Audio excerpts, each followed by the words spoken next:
Hai, selamat datang kembali di channel ini. Masih bersama gue, Dance.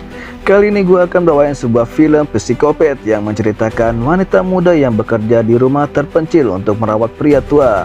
Namun pria tua tersebut ternyata seorang psikopat bertopeng yang kejam. Nah, wanita muda itu pun mati-matian agar tidak menjadi korban berikutnya. Gimana, penasaran kan kisahnya? Yaudah dah, jadi tongkrongin aja dah channel ini. Daripada bengong mikirin utang pinjol, mendingan pantengin gua ngebacotin film.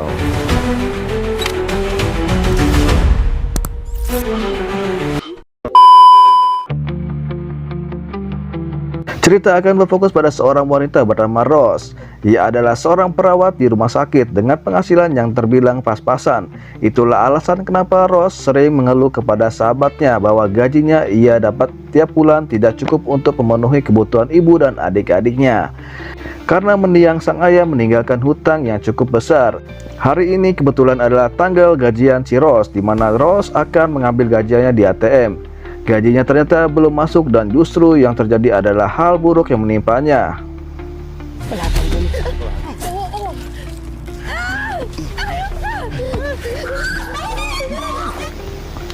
Rose nyari menjadi korban pemerkosaan. Andai kata tidak ada pengunjung yang datang tepat waktu, mungkin nasib Rose akan berakhir tragis. Dari situlah ia mulai berpikir untuk mencari pekerjaan lain dengan gaji yang lebih besar. Lumayanlah, pikirnya, setidaknya bisa membantu keluarga lebih cepat. Hingga akhirnya setelah beberapa waktu berlalu, Rose diterima bekerja sebagai perawat pribadi di luar kota dengan gaji yang tentunya cukup untuk membayar hutang keluarganya. Rose pun berpamitan kepada ibundanya dan dua adiknya bahwa ini adalah pekerjaan sementaranya sampai semua utang mereka lunas. Sang ibu pun hanya berpesan agar Rose selalu jaga diri baik-baik. Demi perlindungan, beliau memberikan sebuah gelang keberuntungan. Gelang itu dibuat dari biji tanaman liar dan memang tidak ada kodamnya, tapi setidaknya bisa menjadi jimat keberuntungan apabila Rose sedang dalam keadaan kesulitan. Setelah menempuh perjalanan selama kurang lebih 15 jam, sampailah Rose di sebuah desa kecil yang cukup jauh dari hingar-bingar perkotaan. Tak lama munculnya seorang wanita, kita panggil saja si Tante, yang bertugas menjemput dan akan mengantar Rose ke lokasi.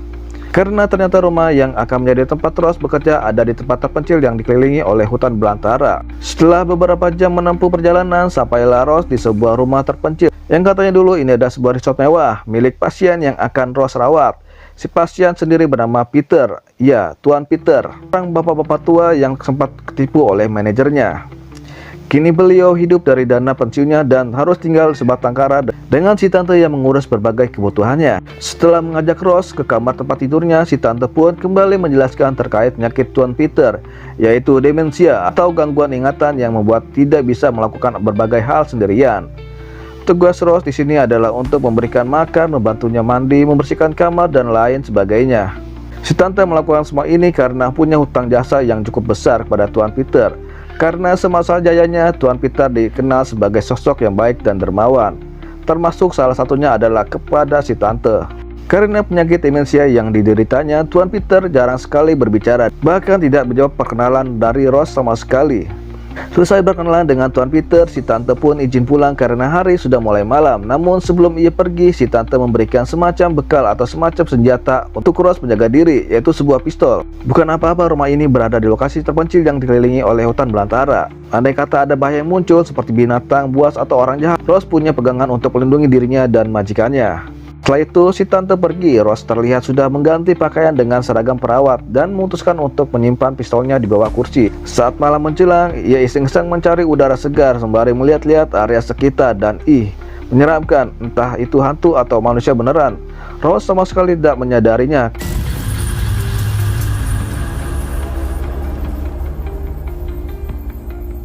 Keesokan paginya, Rose memulai pekerjaan dengan membuatkan sarapan untuk Tuan Peter yang tampak lemas. Bukan menyantap sarapan yang sudah disediakan, Tuan Peter justru malah menyukai minuman yogurt yang Rose bawa dari kota. Dan akhirnya Rose pun bercerita bahwa minuman itu adalah minuman favoritnya yang sering ia konsumsi bersama ibu dan kedua adiknya. Menjelang larut malam, setelah selesai dengan semua pekerjaannya, Rose terlihat sedang duduk di pinggir kolam renang sembari menikmati tembakau yang diam-diam ia bawa dari kota. Tiba-tiba dengan cepat Rose kembali ke kamar dan menyadari bahwa apa yang ia lihat barusan mungkin adalah efek dari tembakau yang ia hisap.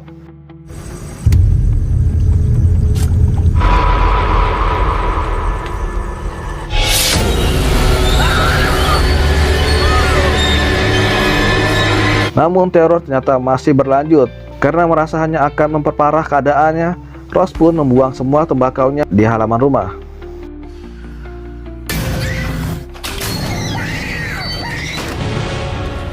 Kulit mo kasi, Rosie. Sabi mo, patayin na ako eh. Lantas ia pun langsung pergi ke kamar Tuan Peter untuk memeriksa keadaannya. Seperti biasa, Rose menyiapkan sarapan untuk Tuan Peter sambil menyuapi beliau. Rose pun bercerita sedikit tentang ibunya yang sangat suka sekali dengan alam dan tanaman. Bahkan namanya sendiri diambil dari nama salah satu bunga, yaitu Rose. Tak hanya suka, sang ibu juga tahu mana tanaman beracun dan mana yang tidak. Rose membayangkan betapa senangnya si ibu apabila bisa tinggal di rumah seindah ini dan sedekat ini dengan alam. Singkat cerita, malam pun tiba saat Rose sedang mandi. Ia kembali diteror oleh seorang misterius yang sempat muncul di kemarin malam. Namun saat dicek tidak ada siapa-siapa di sana, hanya ada jejak kaki yang mengarah keluar pintu. Ketika Rose mengikuti jejak tersebut, tiba-tiba ia merasa kembali diteror. Barang yang ia lihat kemarin ternyata sangatlah kuat sampai-sampai membuat Rose bermimpi buruk.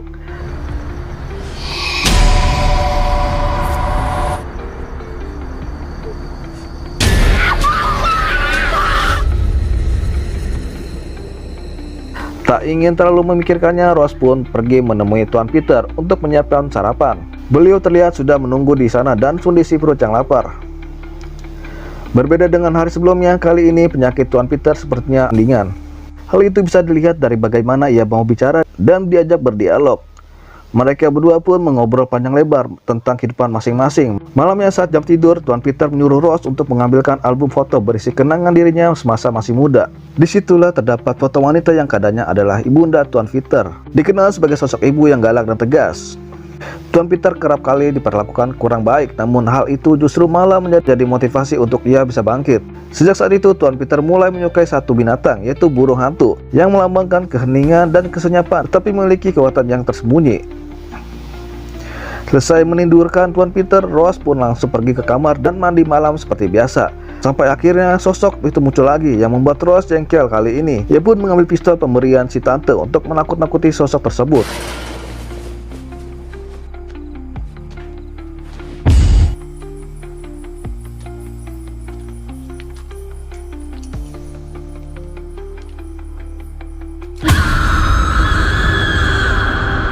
Setelah memastikan tidak ada siapa-siapa di luar, Rose pun kembali ke kamar dan langsung rebahan di atas ranjang.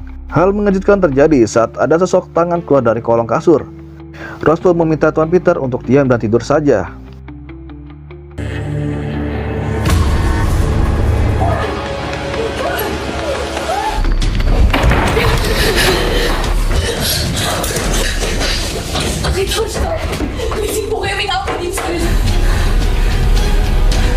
Keesokan paginya ketika hari sudah terang, Rose pun membangunkan Tuan Peter untuk memberitahu terkait orang jahat semalam yang mungkin masih berada di luar.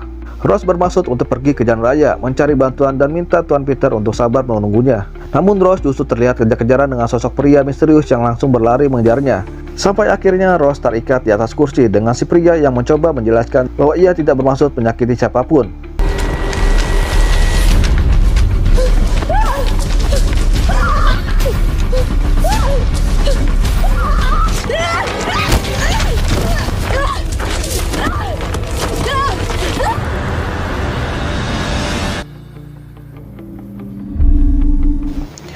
Pria itu datang kemari untuk mencari kekasihnya bernama Anna, yang terakhir kali diketahui bekerja sebagai perawat di rumah ini. Sudah berbulan-bulan bekerja di tempat ini, Anna tidak ada kabar sama sekali yang membuat si pria khawatir dan nekat datang ke sini untuk mencarinya. Tepat saat pria itu masih menjelaskan kronologinya, muncullah seseorang yang tiba-tiba memukulnya dari belakang, yaitu Tuan Peter. Malam tiba, kini posisi berbalik, si pria menjadi orang yang terikat, sementara Tuan Peter duduk di atas kursi, masih dengan tujuan yang sama, yaitu mencari keberadaan Anna, kekasihnya. Si pria meminta Rose untuk mengambilkan ponselnya dan melihat sendiri foto wajah pacarnya. Dan sungguh mengejutkan, sosok hantu yang sempat meneror Rose beberapa hari kemarin ternyata sangat mirip dengan wajah Anna, pacarnya si pria tersebut.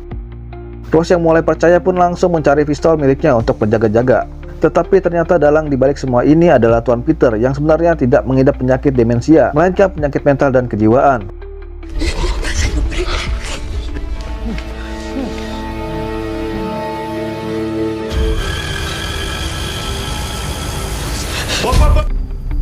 bullets are faster than you. Peter langsung menceritakan tentang sosok Anna yang dianggap menjadi perawat favoritnya, cantik, baik, dan peduli. Tapi sesekali mengingatkan Peter akan sosok ibunya yang jahat, sehingga penyakit Peter pun akhirnya kambuh dan mulai melakukan berbagai tindakan yang keji di luar norma kemanusiaan.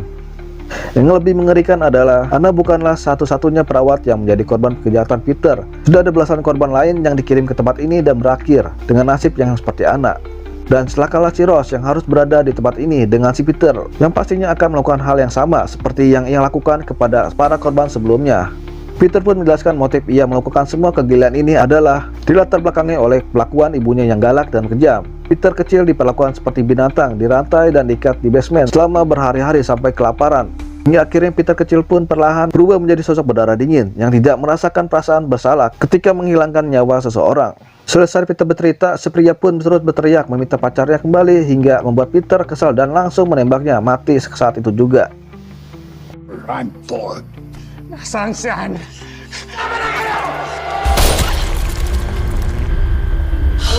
Ketika Ross sedang berlari ke tengah hutan, Peter pun mulai beraksi menjadi sosok psikopat yang selalu mengenakan topeng burung hantu.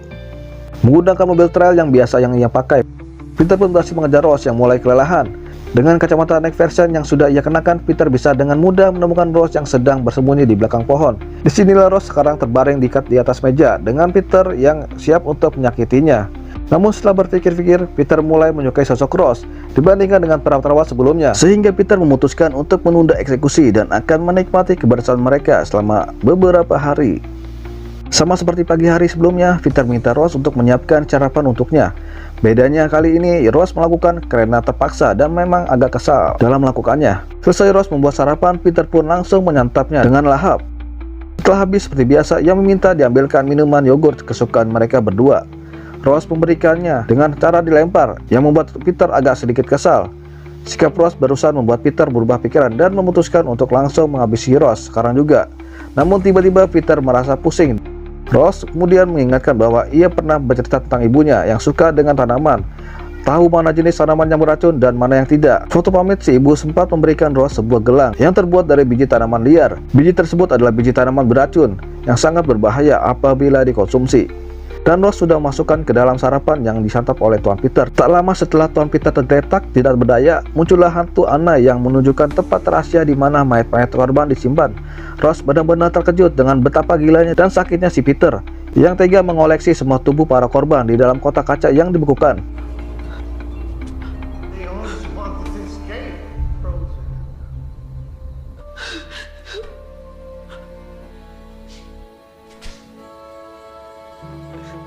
Selesai melihat-lihat ruang tersebut, Ross pun pergi ke kamar Peter untuk mencari bukti-bukti semua kejahatannya.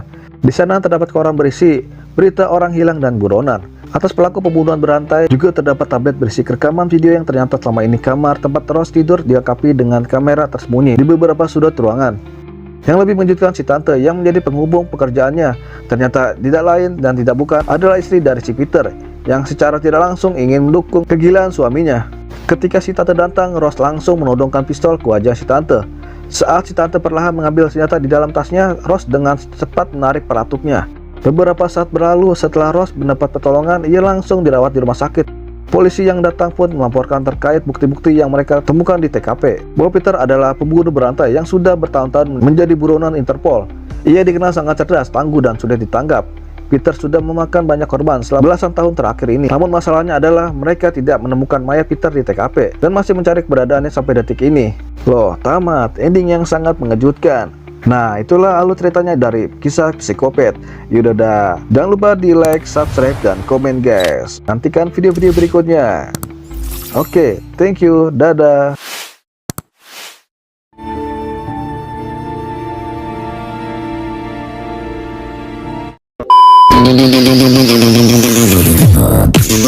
Don't